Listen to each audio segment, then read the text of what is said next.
Good evening, good evening, good evening, everybody. Welcome to another session of the African Speaks.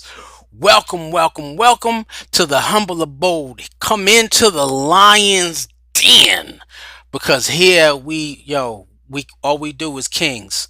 We king it up, we nation build, we develop, we queen it up, we nation build, we develop, we make sure we get empires created from within first, coming outside later. And so we welcome you to another session. And of course, y'all know that this is about the rise of the African. It's the rise of the God in you, understanding who you are in the creator, what the creator called you to, and how to relate to what we're going through in this world today. Uh, this is our social media Pan African movement trying to bring Black folk together. Now and then today is a good reason. It's a good conversation because definitely important conversation. And I'm gonna take my time with this as much as possible because I believe I need it. And if I don't get it right, if I just don't get it right, we're gonna continue doing it again. But I want y'all to know that this is the in our church community there would be no me without the PAOCC. It is our anniversary month, and I've been connecting some of the things in regards to what we've been talking about. Some of the things that we've been talking about in our anniversary month, which was the theme was getting back to our revolutionary roots, and we talked about that and battled with that, and some of us don't have to get back to the things that we never let go of. Some of us who let go, yeah, you got to reclaim it. And so we're asking individuals who have that revolutionary spirit at heart, mind, and in their body to come on home and continue building. Now, of course, we have programs on the outskirts of the community, which is World of Land and the African Speaks is one of them.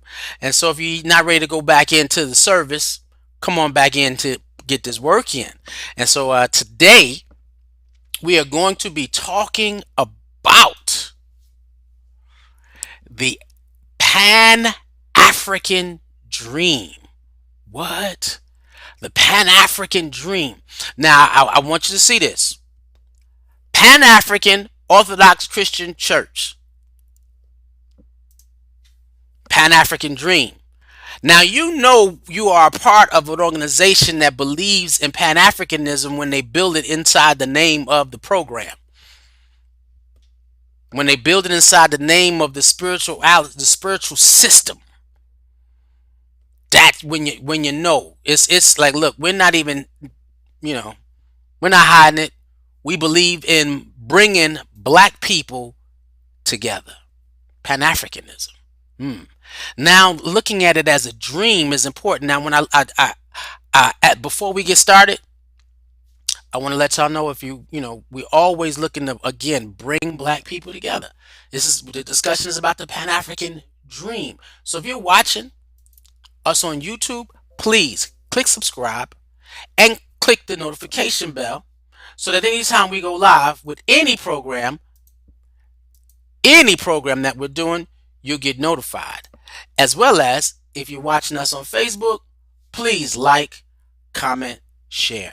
I told you I've been in jail I'll be in there. It says I should be in there for another 20 some odd days. And so we trying to get out. Yeah, they trying to stop your boy, but they can't because it's nothing official unless they just go. Phew. And if that ever happens, I'm making a comeback. And man, when these 20 days are up of restrictions, where they alter my algorithm, we're gonna come back with a vengeance, and we're gonna gain it all back even more. So we got a lot of big things planned, and we got some things working out. But today we are definitely talking about the Pan African dream. And we're always asking ourselves, what is the black power potential in that conversation? The African Speaks, when you're talking about building something, we're talking about power, we're talking about institutions, we're talking about change, we're talking about control, we're talking about self-determination. That's a conversation, that's a part of this. What is the black power potential when you can sit down and say, we have a dream of Pan-Africanism? And for those who are unaware of what Pan-Africanism is, it is the concept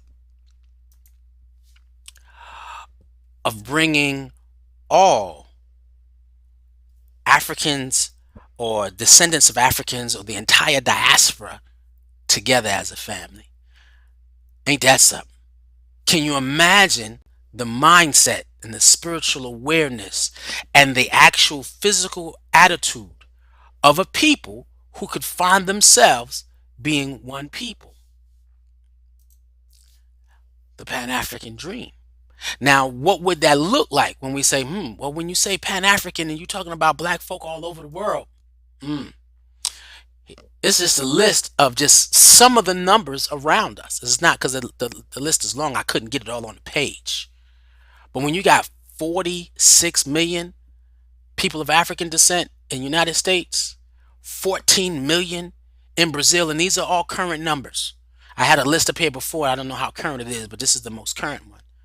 Then you got Haiti, the third largest, Haitian, the African of diasporic people, African diasporic individuals, 9 million, 4 million in Colombia. I was like, Yemen? Yemen is the top 5. France. And then it goes on down. Can you imagine what the world would be like? Let this concept of a dream sink into your head and marinate over what would that black power potential feel like to have a unified people. Now, when this and it's again, it's a one people across the globe. Now, a lot of times when people are like, "Oh, that's impossible." Oh, but the Jews of not of yesterday, not the originals. We're going to talk about the ones of today. They are one people wherever they go. They've done it. When you go to any of these sporting events, you see people standing up for their country as one people. Now, I know we've had it hard as a people because we sit down and say we will represent our country, the country in which we live. But have we ever went and looked upon seeing ourselves as a people, not just the region of the diaspora in which you live? Now, what makes this impossible is how we think. And what made this possible? What was the situation, scenario, and the concept that made the Pan-African dream possible? Where you can sit down and again, here we talk about the tools needed to free ourselves from mental slavery. We talk about those tools. And in talking about those tools, we know, hey Monet, what's up? Ramona, I'm telling everybody your real name. We talk about those tools that allow us to free ourselves from mental slavery. And we go through these processes and we interact with these processes, and then we talk about black reality, which is that is our state of black reality. And we talk about mental illness. We talk about our pre-existing, why we're so more prone to pre-existing conditions. We deal with all these things to combat the issue of our constricted living, right? We are fighting this experience. So when did this become a dream or reality that this might be possible? It just might be possible. This happened. One Love, I see everybody, people coming in. I see y'all. One Love watching. The Pan-African dream became possible through Marcus Garvey. Marcus Garvey had traveled the world and he sat down and he saw how black people were exploited regardless what land they walked on. It didn't matter. Regardless what land they walked on, this was our situation and our circumstance. And he said, you know what? If we can come together as a people, we can change that reality. Now, one of the things that was learned or understood in that particular journey was the issue of you cannot bring a people together if a people are broken. You can't unify a broken people. When we always worried about why can't we work together? Why can't we get along? We can't even speak to our cousins, nephews, uncles, grandmas, moms, brothers, sisters, yeah. For the issue of and what a closed mindset. Now to grow beyond that closed mindset, we can't do it without changing. And again, we're gonna talk about this the Pan African dream, and we can't discuss this without the word transformation. We're dealing with the issue of exploitation on multiple levels. Right now, it's not you. You may not think it's physical, but it's physical when you get in trouble with the law. You might not think it's economic, but find yourself losing a job and you can't eat. Mm. We already know it's emotional. We already know it's psychological. That's why transformation is needed. We have to be able to utilize the tools that we have learned throughout time to get to that point where we are unlocking ourselves from mental slavery. Unlocking ourselves from mental slavery will unlock ourselves from a spiritual slavery. Will unlock ourselves from an emotional slavery. Will unlock everything. Click, click, click, click, click. Because you cannot enslave a free thinking being that is living on the state of truth. You just can't. And so there are levels to this unlocking. It's unlocking. And that first thing is one of the things we sit down and with all this information that we have. Hey, let's look at this.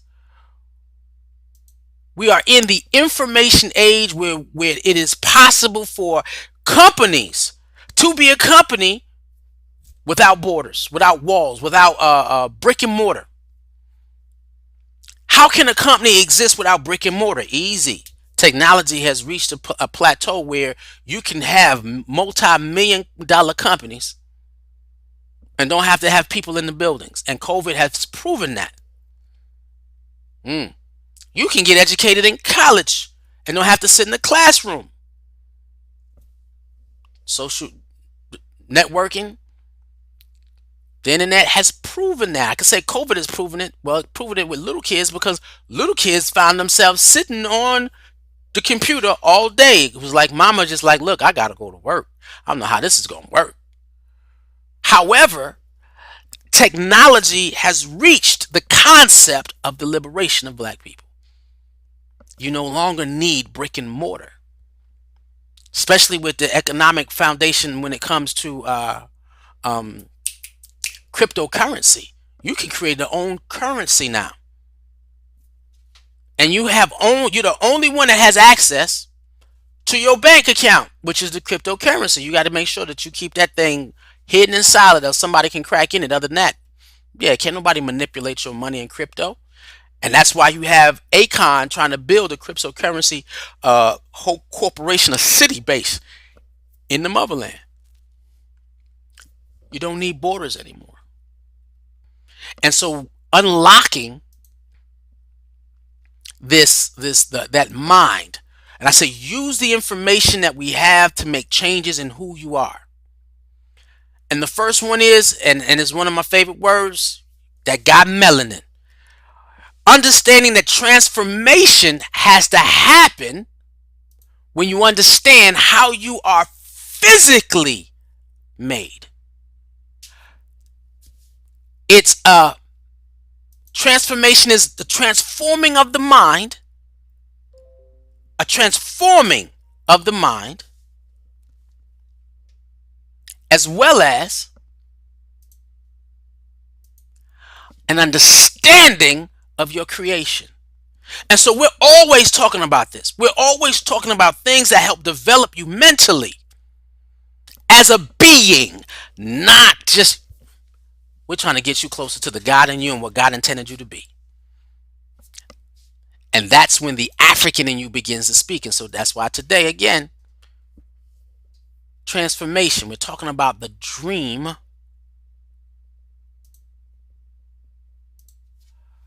the Pan African dream, the dream of Pan Africanism.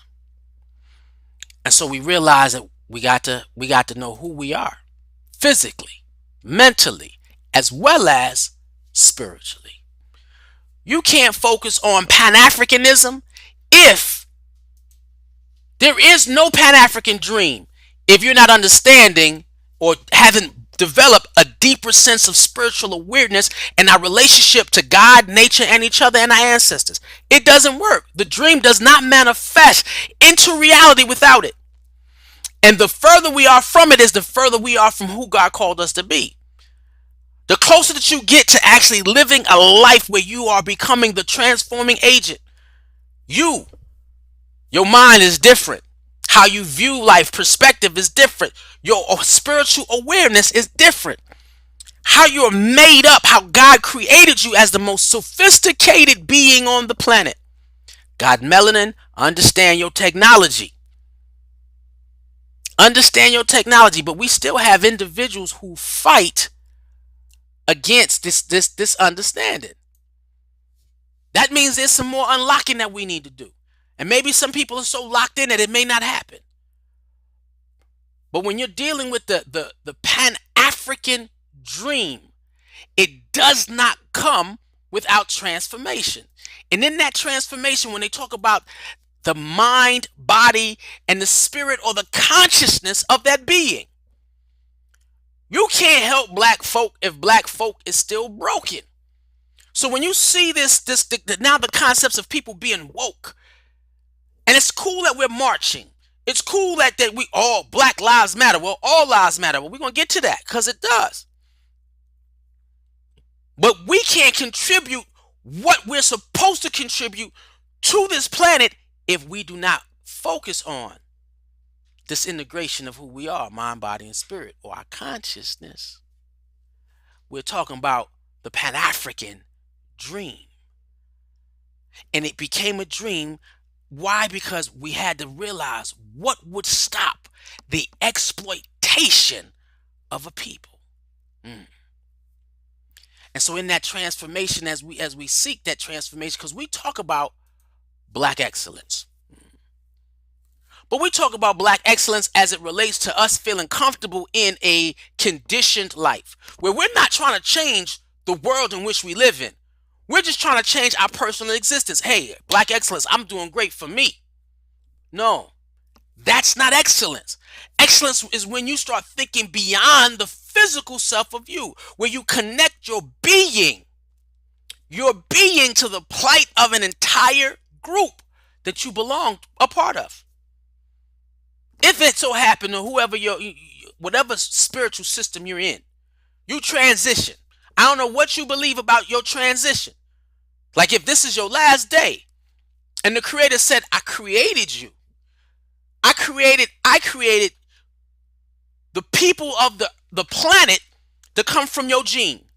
How is it that you being the source of humanity, you don't function as black excellence by leading humanity to a better experience of humanity? So when we're dealing with the issue of black excellence, when we're dealing with the issue of spiritual awareness, when we're dealing with the issue of a level of intellect, when we're dealing with the issue of physical dominance over everything, it is not at its fullest extent unless you connect it to the Pan-African dream. Meaning that we can be great in a society that can, because you're always trying to prove yourself either to yourself or to the country or the government or the systems that are against you, rather than proving our worth in the eyes of the creator. That's what black excellence is about. Black excellence is proving who you are in God and connecting that to the people. That's why we have to label everything black excellence. But in that, it cannot stop at you. Connect that excellence to the building and the manifestation of a vision where black people are unified across the globe. Mm. Can you see the dream? Because you're not hitting black excellence if you can't see the dream. When we talked about visualization, can you visualize the black power potential by unifying with people that look like you across the globe? The global influence. Mm. Can you see it? And until you begin to see it, it may not be, that means you got more transformation to be doing. Because we can talk about it, but to dream about it. Now, one of the things that we have an issue with in the struggle of Pan-Africanism here in the States is dealing with connecting everything to the journey of Africa. They don't love us. Yeah, well, they are conditioned just the way we are. But why Pan-Africanism? Why is it so important? Why is it so crucial? It's more. Some people say it's a political. This is a political. No, it's more than political. This is a spiritual desire to be and reflect who God called us to be as a people. The same way other versions of mankind have decided to be a people. Why can't we decide the same thing? And when you start thinking about that, you have to also connect the freedom of Africa, motherland. You can't have a free people if the land in which they come from is still constricted, if it's still plagued by conditioning of colonialism. Just because there may not be a white government doesn't mean that people went through a transformation. And that's important. That's how you can tell leadership. Real leadership is leadership who leads you to be what God called you to be as a people in God. And so Africa holding every resource and every country on the globe pulls from this, our continent, our motherland, our homeland, our birthplace of our bloodline. No, I am not Africa born. Africa, I wasn't born in Africa. Africa was born in me. It is the birthplace of my bloodline, my beginning, the essence of my people, my clan, my tribe. It's who we are. And we meet every Wednesday night, my family, every Wednesday night to talk about connecting with each other and hopefully growing to expand what we as a family making that visit.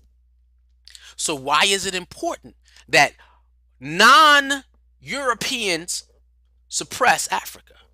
Because with it, if you let's go back. Look at the numbers.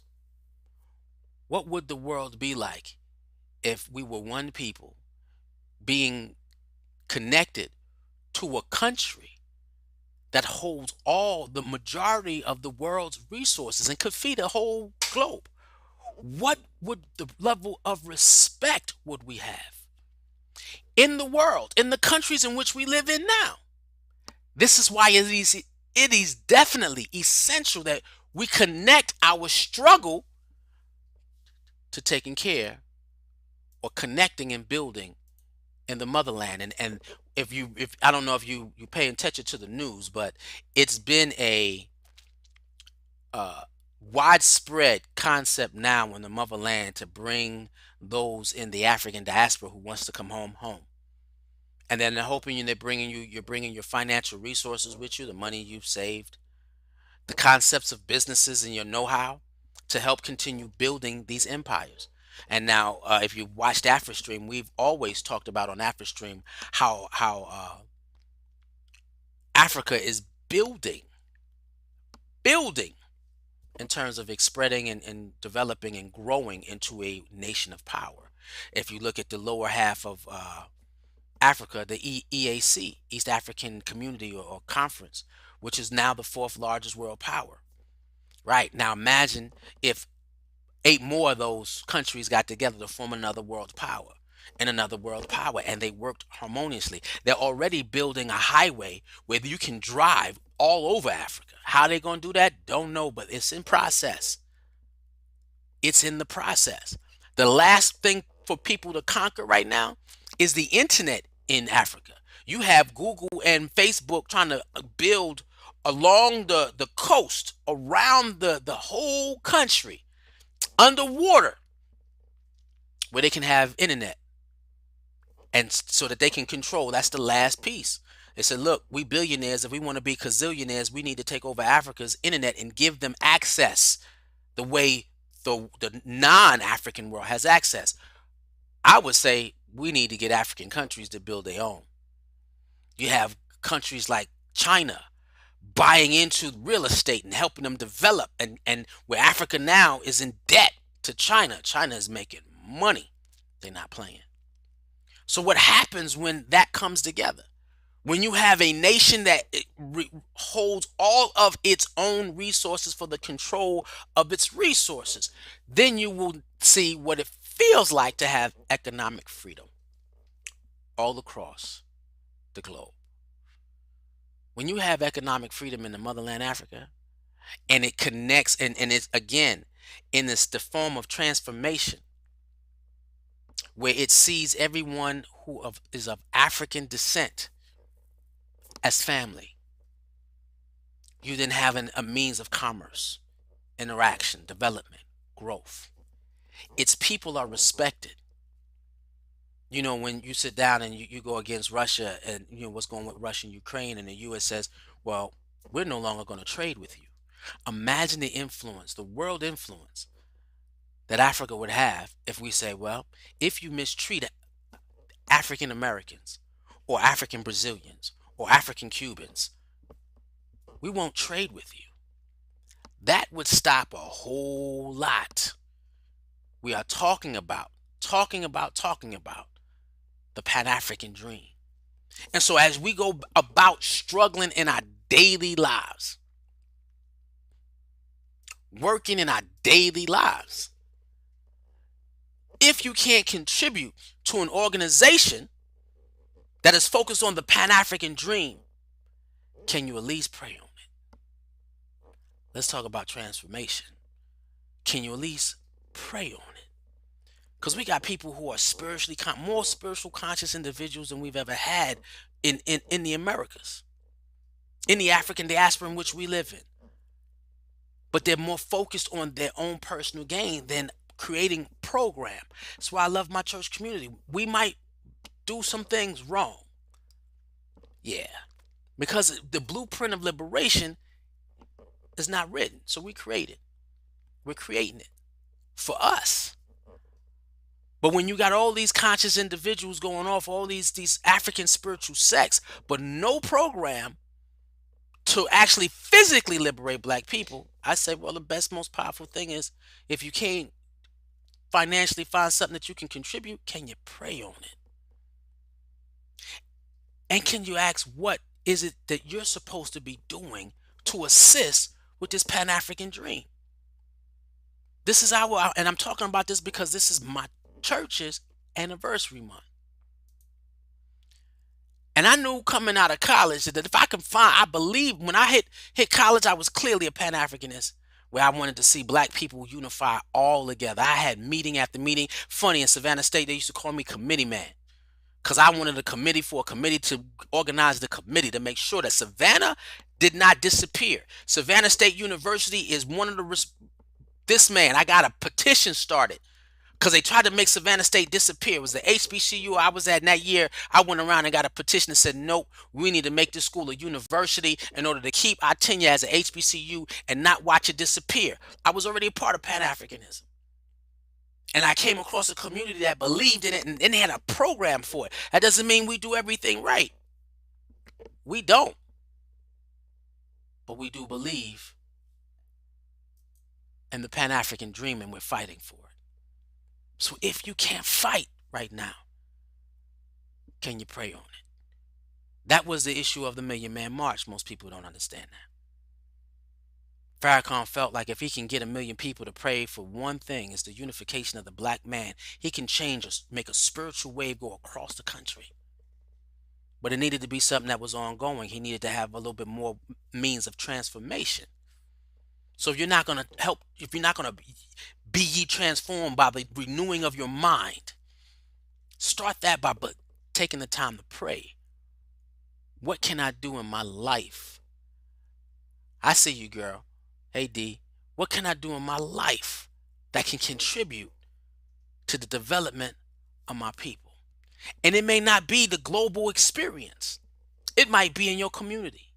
And maybe your community then connects to another community, which next connects to another community, and that expands. But we know that we are not free unless we're having that Pan-African dream. Garvey created the most powerful, powerful, powerful movement to bring black people together. He just said Africa's for the Africans. He tried to get us out of here. Half of us, even now, I'm like, look, why should we leave when we built it?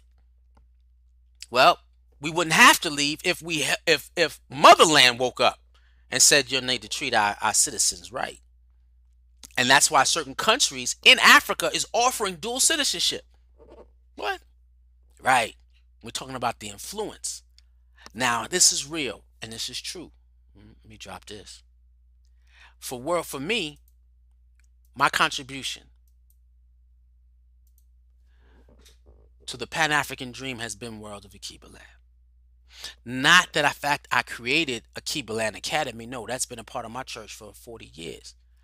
But when they gave me the authority and the charge to build the social media experience of a World of Akibaland, I got a lot of people who hate on me so hard because they say, oh, he just, no, I'm doing what I'm called to do. Hate on me if you want to. You can't stop me from contributing to the Pan-African dream.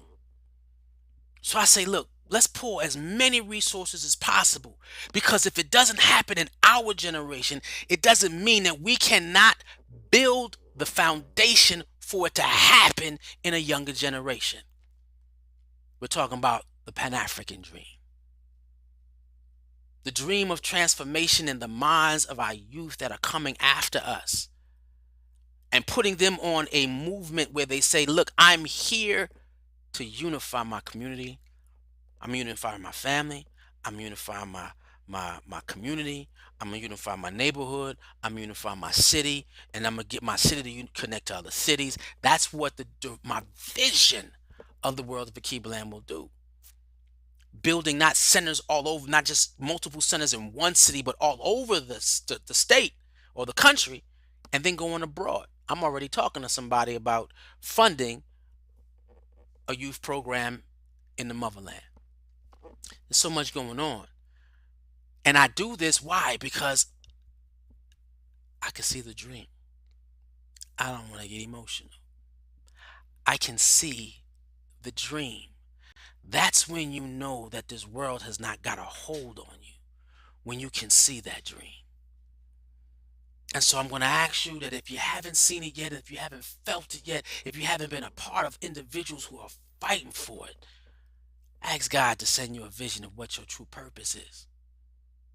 Ask Him. Ask Him, can you see something greater than yourself? And so whether or not the organization you're a part of is doing what you like, you can always find your own space, because humanity will not be improved or saved. It won't be developed unless the African people of this planet can experience Pan-Africanism. If you want to advance humanity, and some of us says, and this is the thing, Black Lives Matter. Why do Black Lives Matter? Because if you unify Black people and we become a people, and we are the most downtrodden, they don't want us to see who we are in God. We are the most beat up and downtrodden people, but with the dream, the Pan-African dream, we would then give licenses to those who hate not to hate no more. Why? There's no reason to. Why? Because We control all the resources. We are a people. We're all over the globe. We're borderless. We're one. We're unified. Just like any other race that controls things behind scenes. Yes, Africa and the Africans will control things behind the scenes. Why? Because we have all the resources. Come on, check in your melanin. You ever know when your melanin magic start glowing? How you flow? Come on. If you don't have the Pan African dream, pray for it. And pray for those who seek it. Because this is not an easy vision to carry. Because you will find yourself by yourself fighting for everybody else. Is it worth it? Absolutely. Because in the eyes of the Creator, you're doing what you're called to do. Here at DaAfrican Speaks, I said I want every African to have his own voice, concepts, and thoughts of being able to see who God has called us to be as a people, that Pan African dream. I can't say I'm going to do all I can. See the fish. I'm going to do all I can to advance humanity. And the way I'm going to advance humanity is create more black love, more black self-respect, more black dignity, more black excellence, and move us towards a state of self-determination. Because if you could feed, clothes, and house yourself, yeah, the motherland has enough to feed everybody else. Now we're not dealing with starvation. We're not dealing with illnesses because of our understanding of how herbs work. We're not messing up foods and Kentucky Fried Chicken injections in the animals, where female hormones are being birthed up in our men, where our men are trying to realize, where am I getting all this female hormone from? Easy, because your mama was feeding you some of that messed up chicken. Real talk. Look it up.